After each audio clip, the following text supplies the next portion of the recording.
नमस्कार दर्शक बंधु मुझे सुरेंद्र नाथ पूर्व देखी गाई फार्म तार घास चाष मध्यम केमी गाई फार्म गोपालन गाई खाद्य कि आज कह देखे गाई फार्म करने पूर्व आगे ये घास चाष करवाटा निहाती दरकार आपको जब न करेंगे गाई फार्म कर लाभ करें देखो ये हूँ मोर घास तैयारी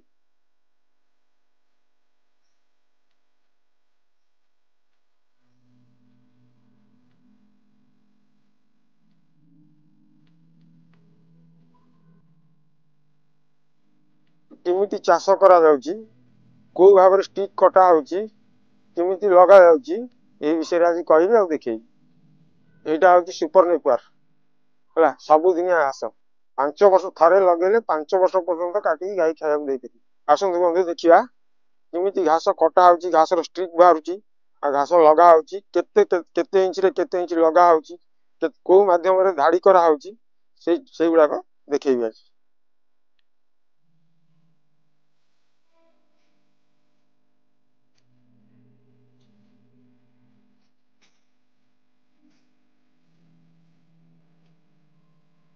अब ए घासर हाइट हम 8 फुट 10 फुट बर्तमान ये गायर खाଇବା योग्य हो गला आ भितरु कोटा टाण होईची आ फास्ट बाहरची स्ट्रिकटा फास्ट बाहरची सेटा ही घास लगेगा योग्य सेटा को बाछि की काटी की देखै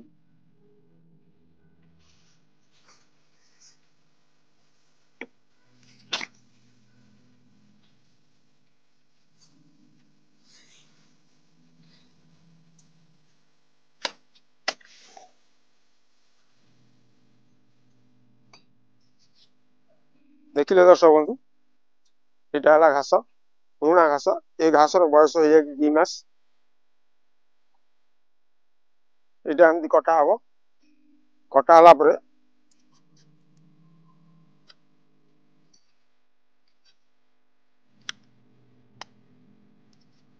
ए बळिया गोटाई गंठी रहइबो दुईटा गंठी रहइबो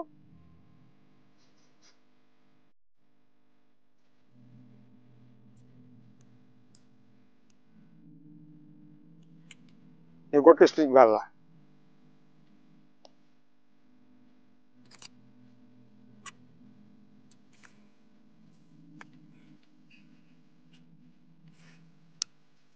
दुईटा स्टिक बाला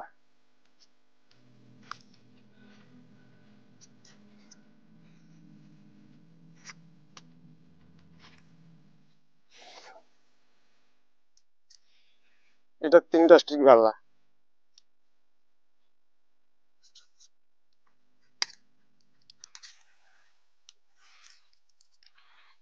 चारिटा स्टिक बाला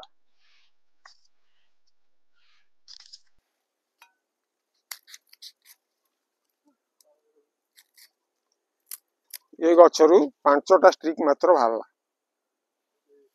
देखंतु 2टा गंठी मात्र देखंतु एउटू ए जोटा देखा जाउची एउटू घास गछ बाहरिबा स्टार्ट हबो एटा होसी घास गछ हबो ए आखिटा तार गछ हबो ए गंठी दियरु सेरो बाहरिबो एउडा ए बळिया परिष्कार कर देबे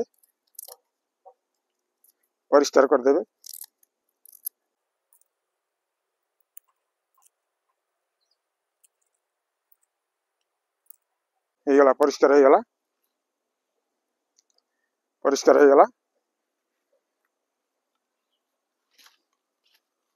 देखंतु मोर जो घास लगा आइची ए गोटे बुदा ए गोटे बुदा ये गोटे बुदा ये गोटे बुदा ये बुदार लाइन टा प्रत्येक बुदा को बुदा 2.5 फुट अच्छी धारी की धारी 2.5 फुट अच्छी बुदा को बुदा 2.5 फुट अच्छी एटा कौन हम ना ये जो लाइन टा रही ये लाइन रे एटा एमती पोता जीव चाष हो चाष करा हुड़ा दिया प्रति 2.5 फुट रे 2.5 फुट हुरा हम आ 2.5 फुट रे 2.5 फुट स्ट्रिक लगा हम से स्ट्रिक टा केमती लगा हम ना चाष माटी रे ए देखंतु एमती एमती पोता हम एति पोता हो गोटे गंठी तळकू पळेला गोटे गंठी तळकू पळेला आ गोटे गंठी रहिला ऊपर को এই উপর গଣ୍ଠିର ଯୋଉ ଆଖିଟା ରହିଲା ଏଇଥିରୁ ଘାସ ବାହାରିବ। এইটা ଘାସ ବାହାରିଲେ এইଭଳିଆ ବୁଦା ଆସ୍ତେ ଆସ୍ତେ ଆସ୍ତେ ଆସ୍ତେ এইଭଳିଆ ବୁଦା ହବ। এইଭଳିଆ ବୁଦା ହବ। এইଭଳିଆ ବୁଦା ହବା ପାଇଁ ତାକୁ ଲାଗିବ 1.5 ମାସରୁ 2 ମାସ। 1.5 ମାସରୁ 2 ମାସ ଲାଗିବ এইଭଳିଆ ବୁଦା ହବା ପାଇଁ। ଆଉ ଫାର୍ଷ୍ଟ ଟାଇମ ଲଗେଇଲେ ଆଉ ତାପରେ ଯେତେ 2 ମାସ ପରେ 2 ମାସରୁ 2.5 ମାସ ଭିତରେ ଏଇ ସାଇଜ ଘାସ ହେଇଯିବ।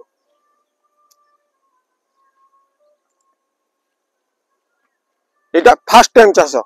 তারপরে কোন করিবে না ঘাস খাইবা যোগ্য হয়ে গলা, ঘাস খাইবা যোগ্য হয়ে গলা, গাইর খাইবা যোগ্য হয়ে গলা, 7 ফুট 8 ফুট হয়ে গলা, মিনিমম 6 ফুট হয়ে গলা, 6 ফুট রু ঘাস কাটিবা স্টার্ট করিবে। ঘাস কাটিবে এই দেখুন এগুলা হংসুয়া সাহায্যে ঘাসକୁ এইগুলা ধরিবে,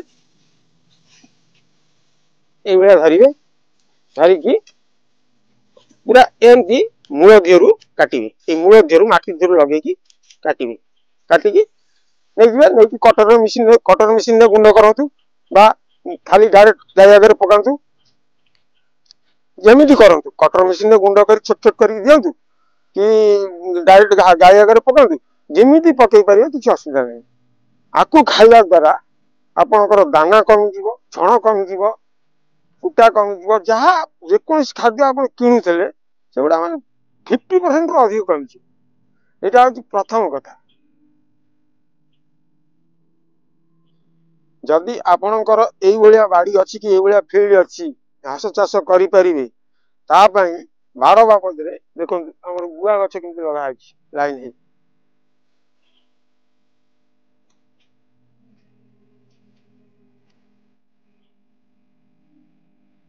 ଏଇଭଳିଆ ଗୁଆ ଗଛ ଲଗେଇ ପାରିବେ। ଘାସ ସାଙ୍ଗେ ସାଙ୍ଗେ ଗୁଆ 3 ବର୍ଷରୁ 4 ବର୍ଷ ଭିତରେ ଗୁଆ ଫଳିବା ଆରମ୍ଭ ହେଇଯିବ। ପ୍ରତ୍ୟେକ ଗଛ ପ୍ରତ୍ୟେକ ବର୍ଷରେ 500 ଟଙ୍କାରୁ 1000 ଟଙ୍କା ଦେଇପାରିବ ଲାଭ। ଆଉ ଆ ଦେହରେ ଆପଣଙ୍କର କିଛି ଖର୍ଚ୍ଚ ନାହିଁ। ବାଡ଼ ଦେଇଥାନ୍ତେ, ଖର୍ଚ୍ଚ କରିଥାନ୍ତେ, ଆ ଦେହରେ ଖର୍ଚ୍ଚ କରିବାର ନାହିଁ। ଘାସ ପାଣି ଖାଇଲା, ଗୁଆ ଗଛ ପାଣି ଖାଇଲା, ଘାସ ଗୋବର ଦିଆହେଲା, ଗୁଆ ଗଛରେ ଗୋବର ଦିଆହେଲା। এইଭଳିଆ ଲାଇନ କରି ଯଦି ବଡ଼ ଫିଲ୍ଡ ଅଛି, ବଡ଼ ଫିଲ୍ଡରେ ଗୁଆ ଗଛ 500 ଲଗେଇଲେ ସେପଟରେ ବର୍ଷକୁ ଅତି କମଟା 2 ଲକ୍ଷରୁ 3 ଲକ୍ଷ ଟଙ୍କା ଇନକମ କରିପାରିବେ ମାତ୍ର 3 ବର୍ଷ ପରିଶ୍ରମ କଲେ। ଘାସ ସାଙ୍ଗେ ସାଙ୍ଗେ ମାତ୍ର 3 ବର୍ଷ ପରିଶ୍ରମ କଲେ ଏତିକି ପଇସା ପ୍ରଫିଟ କରିପାରିବେ।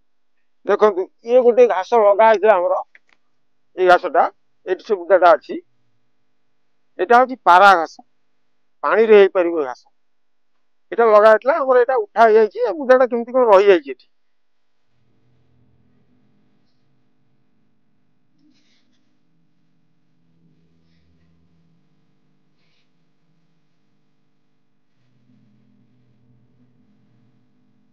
ଦେଖୁଛନ୍ତି ଏ ଫିଲ୍ଡ ସବୁ ଗୁଆ ଗଛ, କଦଳୀ ଗଛ ଲଗା ହେଇଛି। ତା ମଝିରେ ମଝିରେ ବି ଆମ୍ବ ଗଛ ଅଛି, ଗୁଆ ଗଛ ଅଛି, କଦଳୀ ଗଛ ଅଛି, ଅମୃତଭଣ୍ଡା ଗଛ ଅଛି।